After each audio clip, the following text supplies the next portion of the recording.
Dr. Driscoll busting bits, and today I just want to talk to you about a couple things. First, about my homie was telling me something about somebody he was watching telling him that fans can't make games. I don't know who told him this. Here's how I feel about it. If someone told you you couldn't make anything because you're a fan, then a lot of medium would have already stopped. And that's videos, that's music, because we're all fans of something, whether it's something small or big. And fans usually take from something a lot of inspiration, or just find something and they go, oh, I could have did this better, or and I see what he was saying. He was more so talking upon the business end of video game design, and to me, that shouldn't be something you should worry about. The business end is usually handled by some other entity. Whether you're an indie designer and you decided to toss it off to Steam, then that means Steam is responsible for the business end. Or if you're just or if you're in a company, obviously you would have people who would handle all that. As a video game designer, you should more so focus on the art of what you're making. A lot of people will basically focus on whatever they're focusing on. And like I said, if you're indie, I guess you focus on a little bit, if not everything. But once you hand it off to a bigger entity, PlayStation Network, the Xbox indie, whatever they have, and then like I said, Steam, then it's pretty much a done deal. And I think that's it sounds like basically someone saying, hey, a lot of these games are coming out, they're indie, they're making probably more profit, so how can I go out there and just throw them a curveball? That's what it sounds like to me. If you're a video game designer, that obviously you're just going to resemble another game, whether it's Legend of Zelda, whether motherfucker you do another fucking Dark Souls, which y'all need to stop that shit. You're not raking in as much paper as you think you are. Whatever you make, it's always going to resemble some other game, and that's usually how elevator pitches are made anyway. It's like this meets that, so it's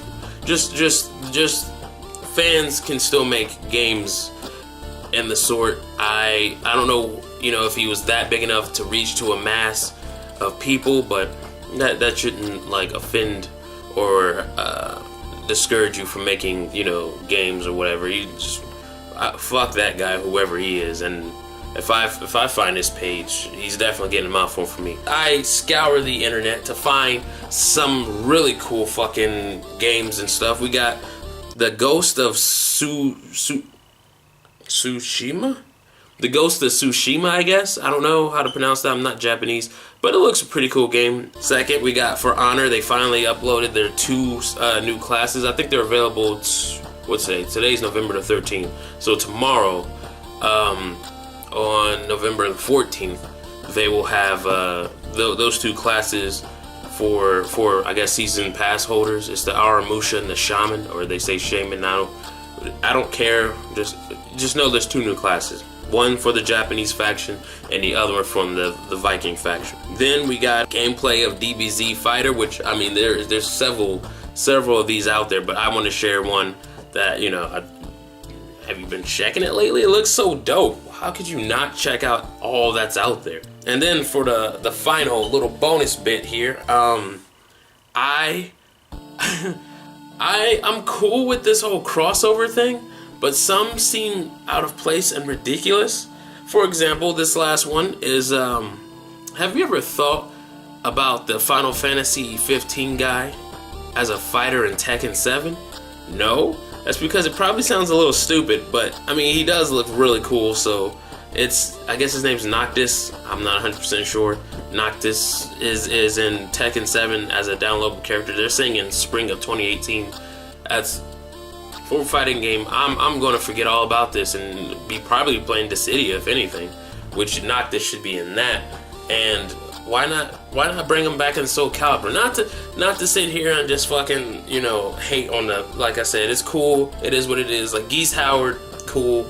Noctis, a little off. Like I said, just Soul Calibur should have been where he should have been. Anyway, Sonic Forces. Now I've scoured the internet. I've tried to find someone to do it just a little justice, and I feel a lot of people probably think just because it's a Sonic game, it probably sucks, and it's a 3D Sonic game. Because some people say Sonic Mania was pretty good. I haven't played it yet, so I don't know. And the point being is this: I don't know how you guys rate games. I don't know what you look for. For the things that I've heard, I've took in consideration some of these things. I played Sonic Forces for about probably a little over 20 hours. Like, I played quite a bit a day. I don't really have any other issues. I do say that the storyline is a little cheesy. I don't care about your generic looking character just because he's supposed to be a generic looking character.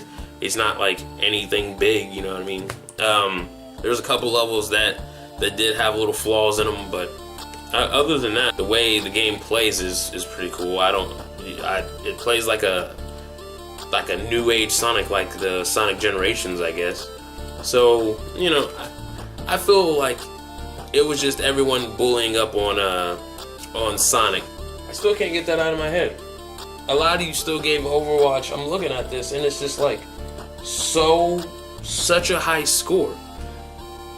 So I don't know, you guys giving Overwatch this high score, and then giving Sonic a low score. Like I said, I know there's some things in there that probably need to be worked out, and if I were to recommend a game with you, it probably wouldn't be Sonic Forces, just because it's so it's just short, but I think $30, I mean, that's what $30 gets you, like something small, something just kind of off the radar. If you're just like, all these other games suck, man, I'm trying to find a new game, boom, there you go, there's another game. But I gave Sonic Forces a C. Now to finish it off, I just want to talk a little bit about difficulty in video games. It's just something small, that's little bits, that's what they are. When you incorporate a difficulty in a video game, most of the time it's like a choice, but I feel that there really shouldn't be a choice. I feel that you should basically just incorporate the difficulty right into the game, which I mean a lot of games do. The progression's still pretty hard in normal mode, and easy, I'm guessing it, it is what it is. But okay, so like Dark Souls obviously was just big because the difficulty was just immense already. Like there was nothing else you could do about that, and obviously you beat the game, it gets harder. Wolfenstein's a perfect example of this. The difficulty's already hard because it's supposed to be like a sneaking tactical shooter game, but I mean, you're one man going up against giant robotic Nazis. Like you don't really stand a chance in this world. So the difficulty is you're a fucking human against a robotic machine dog. Anyway, Dr. Driscoll busting bits. I busted the bits of